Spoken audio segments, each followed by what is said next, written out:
বাজারে এখন প্রচুর কাঁচা আম পাওয়া যাচ্ছে, তাই কাঁচা আম দিয়ে আজকে আমি একটা কাঁচা আমের আমসত্ত্ব রেসিপি ট্রাই করেছি। তাহলে আপনাদের সাথে শেয়ার করি কাঁচা আমের আমসত্ত্ব আমি কিভাবে করেছি। প্রথমে আমি বড় সাইজে দুটো কাঁচা আম খুব ভালো করে ধুয়ে নিয়েছি, আর ধুয়ে নিয়ে কাঁচা আমের খোসাগুলোকে খুব ভালো করে ছাড়িয়ে পরিষ্কার করে নিয়েছি পিলারের সাহায্যে। পরিষ্কার করে নেওয়ার পর কাঁচা আমগুলোকে আমি টুকরো টুকরো করে কেটে নিয়েছি। আপনারা চাইলে বটি দিয়েও করে নিতে পারেন। এবার টুকরো করে রাখা আমগুলোকে আমি ভালো করে জল দিয়ে ধুয়ে নিয়েছি। এরপরে আমি একটা ফ্রাই প্যান বসিয়ে দিয়েছি। ফ্রাই প্যানের মধ্যে আমি অল্প জল দিয়ে দিয়েছি।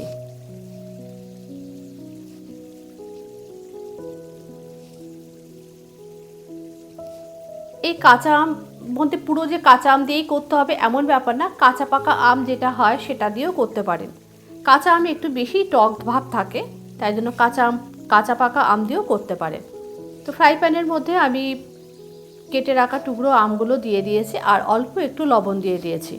দিয়ে আমি ঢাকা চাপা দিয়ে কাঁচা আমগুলোকে একটু সিদ্ধ করে নেব। মাঝে একবার ঢাকনা খুলে দেখে নিয়েছি যে কাঁচা আমগুলো সিদ্ধ হয়েছে কিনা। আমগুলো আরেকটু সিদ্ধ হবে।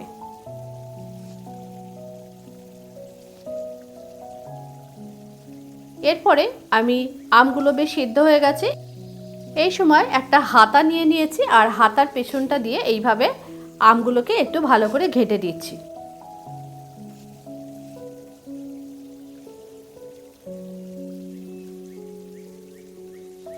আর এই সময় এর মধ্যে দিয়ে দিয়েছি অল্প একটু চিলি ফ্লেক্স। আপনারা ঝালটা যেরকম খাবেন সেই হিসাবে দেবেন।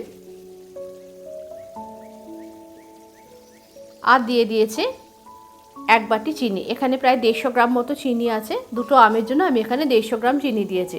আপনারা যেরকম মিষ্টি পছন্দ করবেন সেরকম দেবেন।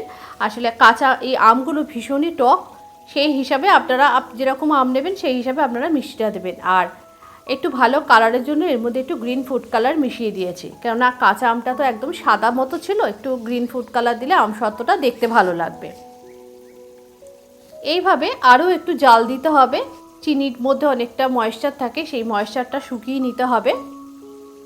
দেখুন এরকম যখন ঘনত্বটা এরকম থাকবে সেই সময় এটা বন্ধ করে দিতে হবে ওভেনটা।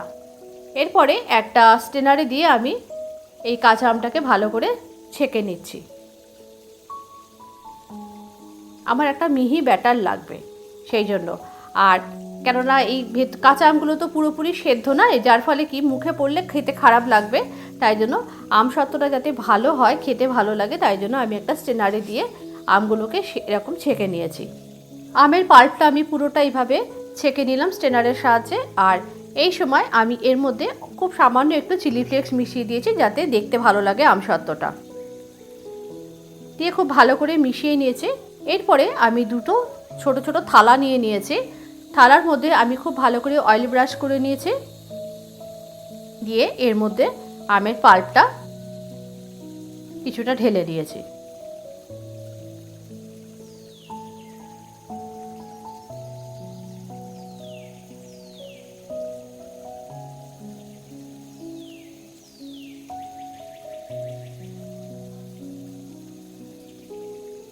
ঠিক একইভাবে আমি আরও একটা থালাতেও এরকমভাবে অয়েল ব্রাশ করে নিয়েছি এবং আমের পাল্পটা এইভাবে ছড়িয়ে দিয়েছি। তাহলে থালার মধ্যে আমার আমসত্ত্বগুলো ঢালা একদম রেডি হয়ে গেছে। কি সুন্দর দেখতে লাগছে দেখুন, একদম গ্রিন আমসত্ত্ব। এরপরে আমি ছাদে গিয়ে দিয়ে এসেছিলাম প্লেট দুটোকে, এবং খুব ভালো করে আমি 2 দিন ধরে ছাদে রোদ্দুরে রেখে দিয়েছিলাম। রেখে দিয়ে ভালো করে শুকিয়ে নিয়েছিলাম আমসত্ত্বগুলো।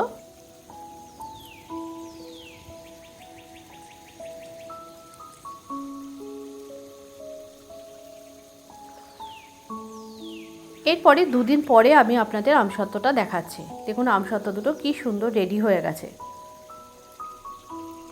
এরপরে আমি একটা ছুরির সাহায্যে আমসত্ত্বটাকে তুলবো, যার জন্য ছুরি দিয়ে আমি প্রথমে এই কোনাগুলো একটু তুলে নিচ্ছি, তা নয়তো তুলতে গেলে কিন্তু আমসত্ত্বটা ছিঁড়ে যেতে পারে। এরপরে আস্তে আস্তে খুব আলতো হাতে আমসত্ত্বটাকে কিন্তু এইভাবে তুলতে হবে। দেখুন কি সুন্দর আমসত্ত্বটা উঠে গেল। এবার আমসত্ত্বটাকে আমি ছুরি দিয়ে টুকরো করে কেটে নেব। আপনারা আপনাদের পছন্দ মতো যেরকম সাইজের মনে করবেন সেরকমভাবে কেটে নেবেন।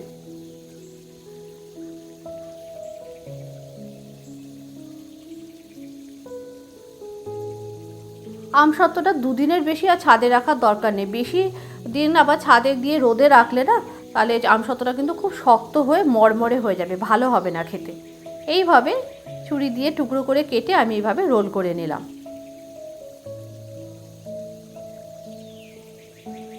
আমসত্ত্বগুলো কিন্তু আমার একদম রেডি। এই টক ঝাল মিষ্টি আমসত্ত্ব আপনারা অবশ্যই বাড়িতে বানিয়ে দেখবেন, খুবই ভালো লাগে খেতে। তবে বাচ্চারা যখন খাবে সেই হিসাবে আপনারা লঙ্কার পরিমাণটা একটু বুঝে দেবেন। আজকের রেসিপিটা আপনাদের কেমন লাগলো অবশ্যই একটু কমেন্ট করে জানাবেন। যদি ভালো লেগে থাকে একটু বন্ধুদের মধ্যে শেয়ার করে দেবেন। আর যদি ইউটিউব থেকে দেখে থাকেন তাহলে একটু চ্যানেলটি সাবস্ক্রাইব করে দেওয়ার জন্য অনুরোধ রইল। আবারও দেখা হবে পরবর্তী ভিডিওতে নতুন রেসিপির সাথে।